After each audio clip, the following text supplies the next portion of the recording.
Detroit Piston fans, I think the basketball gods may be in your favor this year. Welcome in or welcome back. Today we're talking about the Pistons, and normally I don't very much enjoy talking about bad basketball teams.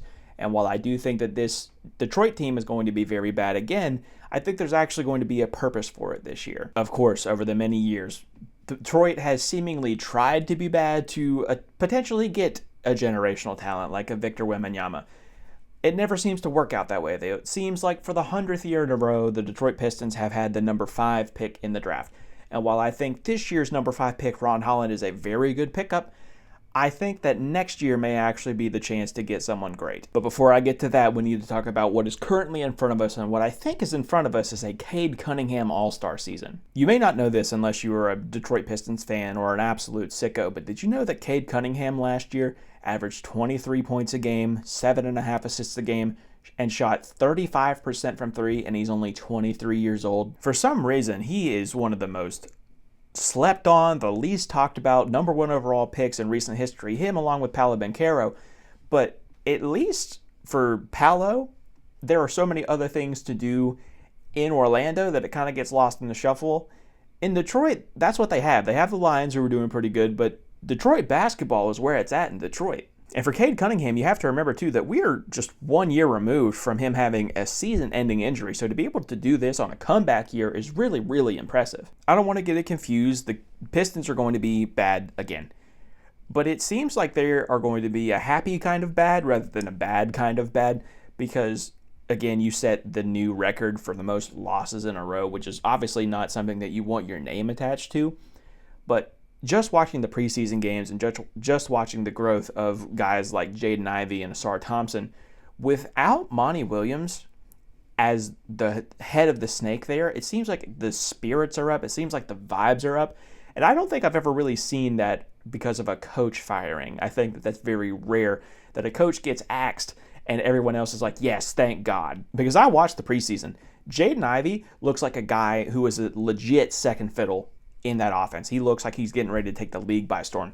When he came into the league from Purdue, he was getting very early Ja Morant comparisons because of his athleticism, but it really seems like he's getting ready to put all of that together, and that just blows my mind even more that Monty Williams had that kind of athlete and that kind of basketball player on the bench playing very limited minutes. He was playing behind Killian Hayes, as a matter of fact. Someone who I think is also very, very good is Asar Thompson. I was really high on the Thompson twins coming into the draft, and for a long time, it seemed like Amon Thompson was the better of the twins, if you were going to compare it that way.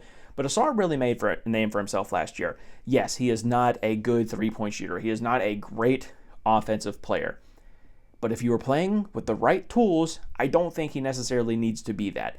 I think that there are real scenarios, because I watched it with my own 2 eyes last year, even though the team was bad, where you were playing Asar Thompson as a small ball 5, and it was working. His athleticism makes up for his lack of height when compared to other centers in the league, and his ability to get up, rim run, chase down shots, block shots at the rim was so good that it only makes sense that we're going to see a lot of lineups where it's defensive versatility rather than offensive versatility. I think there's going to be a real lineup this year, something like Cade Cunningham, Jaden Ivey, Tobias Harris, Asar Thompson, and Ron Holland running out there.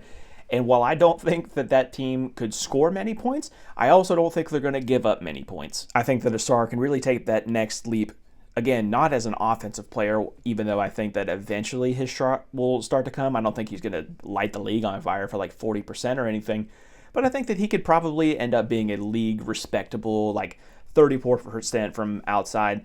And at minimum, he's going to be that rim running guy who can catch lobs on a transition fast break. And even though he's young, I really hope that he grabs a hold of Ron Holland and mentors him, because Ron Holland is such a good athlete. He is such a good lob threat. He's a good positional defender. But if you can get both of them on the same page, if you can somehow put the motor of Asar Thompson into Ron Holland, I think that this is going to be a very, very scary defensive team. I watch a lot of Kofie on all kinds of socials. If you don't follow him, you need to. He is a Detroit Pistons fan. And last year, it was both funny and sad watching him go through the very long losing streak. And while it didn't turn into anything super fruitful this year, again, with all due respect to Ron Holland there. I think that this may be the year that the basketball gods say, you know what? You deserve the number one pick. Because I think the thing that separates the Pistons from a lot of other teams in the league over the last couple years is that I don't think they were ever really trying to be bad. I just think that they were instinctively bad. Because there weren't real scenarios where they were just trotting out guys who were on 10-day contracts and hoping that it worked. They were playing real basketball rosters. They were playing real basketball lineups, real basketball minutes, and it just didn't work out for them. So I think eventually the basketball gods have to look at that and go, yeah, we kind of screwed you with 3 number 5 overall picks in a row, but this is the Cooper Flag draft. You've captured the flag. And I've had my issues and my questions and my concerns about Cooper Flag.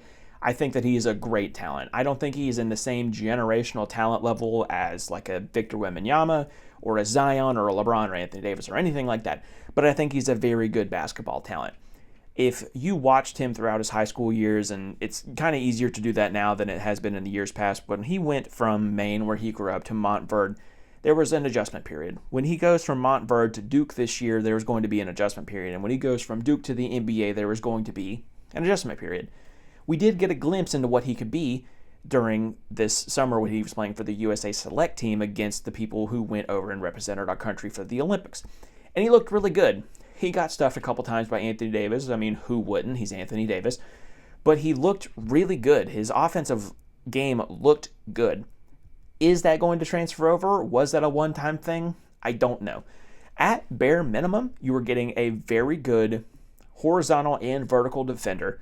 And I think that there's a real scenario where he can add on to this already great defensive team and throw out some really funky lineups.